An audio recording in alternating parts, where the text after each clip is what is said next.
जय श्री राम। शंखनाद में आपका स्वागत है।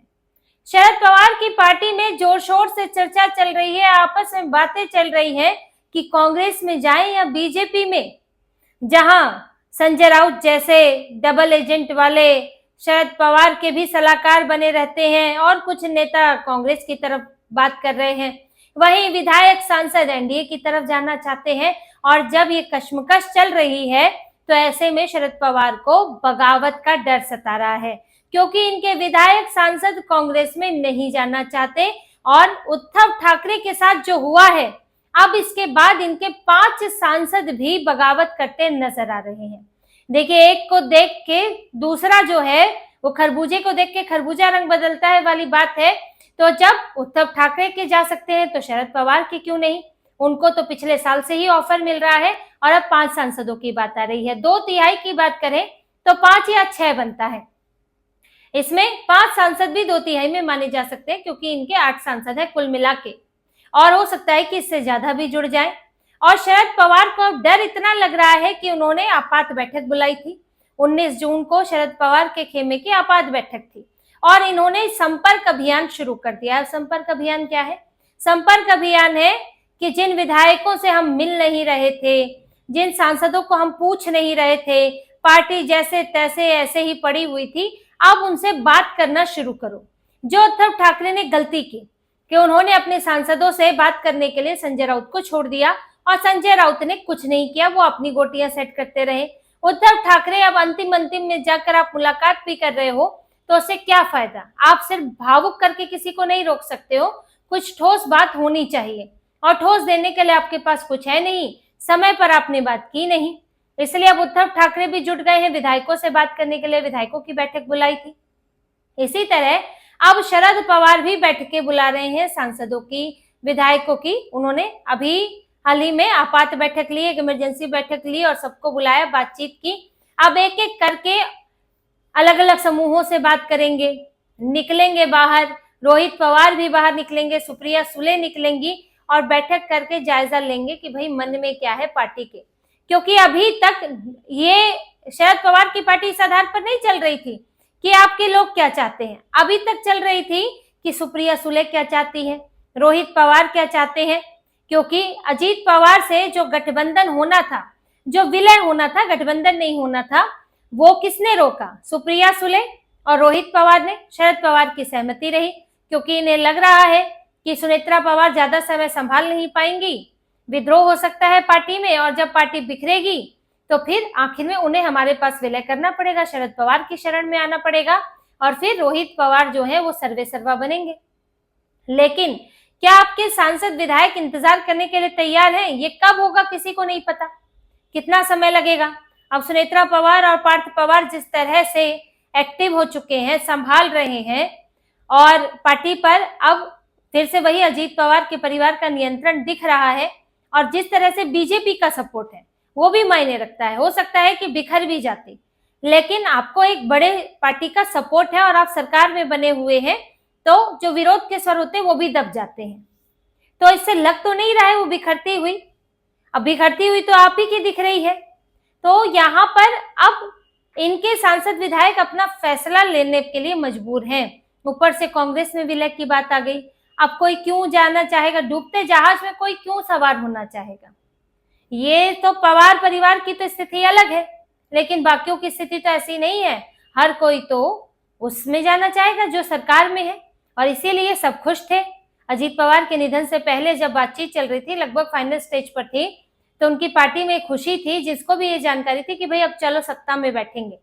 लेकिन अजीत पवार के जाते ही ये मौका परस्त हुए और इन्होंने इनकार कर दिया। पार्टी में नाराजगी भी है। अब सुप्रिया सुले, रोहित पवार, शरद पवार ये जानने की कोशिश कर रहे हैं कि आपके मन में क्या है, पार्टी किस तरफ झुकाव रखती है और हम आगे क्या कर सकते हैं, और उनको जरा धैर्य बंधाना कि कुछ अच्छा होगा, ये उम्मीद दिखाना। अब ये तो होगी एक शरद पवार की बैठक, लेकिन इसके साथ ही अघाड़ी के विधायकों की भी एक बैठक हो रही है 24 जून को, यानी कि आज ही बैठक है। और इसमें शरद पवार के, उद्धव ठाकरे के, कांग्रेस के, शरद पवार के 10 विधायक हैं, कांग्रेस के 20 विधायक है, कांग्रेस के 16 है और उद्धव ठाकरे के 20 विधायक हैं। अब इन सभी विधायकों को बुलाया गया है, तो एक ज्वाइंट मीटिंग होगी और उसमें फिर उनसे इसी पर बातचीत की जाएगी। मुद्दा यही है कि आपकी शिकायतें क्या हैं, आप बताइए, आप हमारे साथ रहिए, क्योंकि बहुत डर लग गया है। उद्धव ठाकरे के सांसद जा सकते हैं, किसी ने सोचा नहीं था। आप अगर दूसरी जगह देखें, अगर अरविंद केजरीवाल की बात करें तो वहां पर स्थितियां, अरविंद केजरीवाल की पार्टी कोई बहुत पुरानी पार्टी नहीं है शिवसेना की तरह, अभी कुछ ही साल पहले बनी पार्टी है। इन्हें 15-16 साल हुए होंगे बने हुए। शिवसेना तो कब की पार्टी है। और फिर यहाँ से ये दिल्ली में चुनाव हार गए थे, पंजाब में भी ऐसी स्थिति चल रही थी, कई नेता नाराज थे, तो राज्यसभा के सांसद गए इनके, न कि लोकसभा के। अभी भी लोकसभा के नहीं गए हैं, जो कि जनप्रतिनिधि होते हैं। राज्यसभा के जाना वो एक उस तरह की बात नहीं होती है, क्योंकि आप विधायकों के बूते उन्हें जीतते, ना कि जनता के बीच जाकर। टीएमसी की बात करें तो टीएमसी बिखर गई, चुनाव हार गई, उसके बाद बिखर गई। पार्टी के अंदर पहले से विवाद चल रहा था। लेकिन यहाँ शिवसेना की हालत यह है कि अलग होकर सरकार से हटने के बाद इन्होंने चुनाव जीता, तब ये उद्धव ठाकरे से अलग नहीं हुए थे। जब यहाँ तक कि एकनाथ शिंदे तक अलग हुए, अभी तो जो अलग हो गए ममता बनर्जी से हो गए, बहुत कम बचे हुए हैं। लेकिन जब एकनाथ शिंदे भी अलग हुए तब भी अलग नहीं हुए ये लोग, और जुड़े रहे, सरकार में नहीं है तो भी जुड़े रहे। लेकिन अब ये अलग हो रहे हैं। चुने हुए जनप्रतिनिधि, ये बड़ी बात होती है, ये आपकी पूंजी होते हैं। और लोकसभा चुनाव का असर सीधे सीधे विधानसभा पर भी पड़ता है। अगर लोकसभा किसी के पास है तो एक बड़ा वहां पर उसका आधार होता है, और उसका प्रभाव जो है विधानसभा पर पड़ता है। तो आपके हाथ से वो विधानसभा भी निकल सकती है, क्योंकि वो बड़ा नेता चला गया, उसका संगठन आपके हाथ से चला गया। तो शिवसेना यूबीटी से सांसदों का जाना, चुने हुए सांसदों का जाना, ये बड़ा धक्का है शरद पवार के लिए, कांग्रेस के लिए भी। तो इन्हें लगता है कि अब जब ये जा सकते हैं तो कोई भी जा सकता है, और विधायकों सांसदों को भी लगता है दूसरी पार्टियों के लिए कि हाँ ये हो सकता है तो हम भी कर सकते हैं। तो इसी डर में अभी एक बैठक बुला रहे हैं, और इसमें विधायकों से बातचीत करेंगे, उन्हें रोकने की कोशिश करेंगे, उनकी जो असंतोष है उसे दूर करने की कोशिश करेंगे, क्योंकि असंतोष तो सब में चल रहा है। उद्धव ठाकरे और शरद पवार की पार्टी की सबसे ज्यादा बुरी हालत है। यहाँ तक कि एनसीपी एसपी यानी कि शरद पवार की पार्टी के प्रवक्ता नसीम सिद्दीकी, वो तो ये कह भी चुके हैं कि हमें लक्षित किया जा रहा है, हमें टारगेट किया जा रहा है और प्रभावित करने की कोशिश की जा रही है। यानी कि हमारे सांसदों विधायकों से बातचीत कर रहे हैं दूसरी पार्टी के लोग, उन तक पहुंच बना रहे हैं और उन्हें लुभाने की कोशिश कर रहे हैं। ये बात उन्होंने स्वीकार की है। तो हवा में कुछ नहीं हो रहा है, ऑफर दिए जा रहे हैं। और ये तो सांसदों की बात तो पिछले साल भी छपी थी, जब उन्हें ये ऑफर दिया गया था कि आप सुप्रिया सुले को छोड़े, वो तो आएंगी नहीं पाला बदल के, आप लोग आ जाए।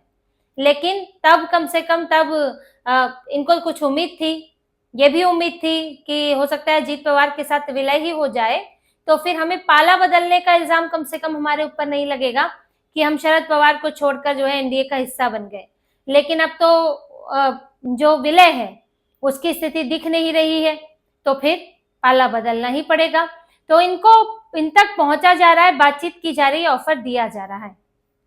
अब इस सब से बचने के लिए शरद पवार ने एक और तरीका निकाला है कि आखिर इतनी तोड़फोड़ की वजह क्या है, इसमें बीजेपी इतने जोर शोर से क्यों लगी है। एकनाथ शिंदे की तो चलिए वजह अलग है, लेकिन शरद पवार की पार्टी से अगर जाएंगे तो वो एनसीपी में जाएंगे या बीजेपी में जाएंगे। एकनाथ शिंदे तो उसमें है नहीं, और एनसीपी एसपी ने उतनी तोड़फोड़ नहीं मचाई है एनसीपी एसपी में जितनी एकनाथ शिंदे यूबीटी में मचा रहे हैं, क्योंकि परिवार का मामला भी हो जाता है। एक बार तोड़कर चले गए, अब क्या बार बार करना ठीक नहीं रहता। अजीत पवार ये भी सोचते थे कि संबंध अच्छे रहने चाहिए ताकि फिर विलय हो सके। लेकिन अब इतनी तेजी से क्यों हो रहा है, क्यों सब एक्टिव है? उसकी वजह है, एक वजह यह है कि मानसून सत्र में आने वाला परिसीमन बिल, जिसके लिए 2/3 बहुमत चाहिए। इसके अलावा एक एफसीआरए भी आ रहा है, जो फॉरेन कंट्रीब्यूशन, फॉरेन पैसा, विदेशी पैसा जो आता है उसको नियंत्रित करने के लिए बिल है, उसके लिए भी बहुमत चाहिए। तो बीजेपी को इन्हें क्लियर करवाना है, इन बिलों को पास कराना है। अब शरद पवार ये सोच रहे हैं कि क्यों ना मैं खुद से समर्थन दे दूं, ये बीजेपी से डील कर लूं, या फिर अपने सांसदों को ही ये उनके मन में डाल दूं कि उनके सामने स्पष्ट कर दे कि भाई हम मुद्दा आधारित समर्थन देंगे बीजेपी को।